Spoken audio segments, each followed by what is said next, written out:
Guys, welcome to the Archies world. आज आपण बनवणार आहोत ढाबा स्टाईल मटर पनीर। यात आधी मटर पनीर बनवण्यासाठी लागणारी वस्तू: 1 वाटी पनीर, 4 कांदे बारीक चॉप केलेले, 2 टोमॅटो बारीक चॉप केलेले, 2 बटर क्यूब्स आणि अर्धा वाटी कोथिंबीर, थोडी कस्तुरी मेथी, अद्रक लसूण, अर्धा वाटी मटर। या प्रकारे आपल्याला मसाले तयार करून घ्यायचे।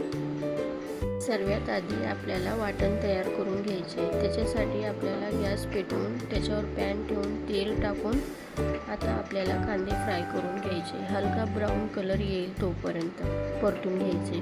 त्याच्यानंतर अद्रक लसूण आणि टोमॅटो टाकून सगळं एकजीव करून आपल्याला परतून घ्यायचे।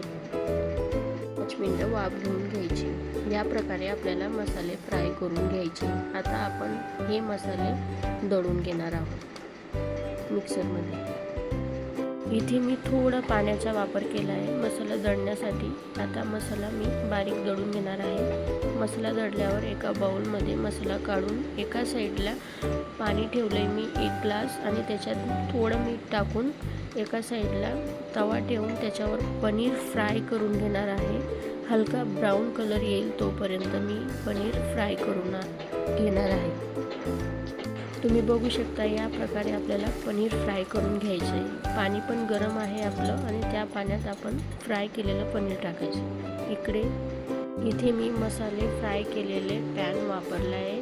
त्याच्यात मी 2 बटर क्यूब्स टाकून मसाल्याला छान असं फ्राय करून घेणार आहे। 2 मिनिटासाठी वाफ घेऊन मसाल्याला जोपर्यंत तेल सुटेल तोपर्यंत परतून घेणार आहे। चमचा मिरची पावडर, 1 चमचा धना पावडर, अर्धा चमचा हळदी पावडर, अर्धा चमचा गरम मसाला छान असं परतून घेणार आहे। 1 चमचा मटर पनीर मसाला टाकून त्याच्यानंतर थोडी कस्तुरी मेथी, थोडा हिंग आणि स्वादानुसार मीठ आणि अर्धा ग्लास पाणी टाकायचे। आपल्याला ग्रेव्ही आपल्याला ज्याप्रमाणे पाहिजे त्याप्रमाणे आपल्याला पाणी टाकायचे आणि 2 मिनिटासाठी वाफ घेऊन घ्यायची। आता आपल्याला अर्धा वाटी मटर टाकून मिक्स करून 1-2 मिनिटासाठी वाफ घ्यायची आणि त्याच्यानंतर आपल्याला पनीर टाकून परत 5 ते 10 मिनिटासाठी उकळी काढून घ्यायची आहे।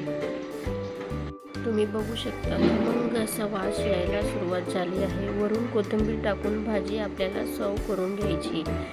तयार आहे आपली ढाबा स्टाईल मटर पनीर मसाला। जर हा व्हिडिओ आवडला असेल तर लाईक करा, शेअर करा, सबस्क्राईब करा।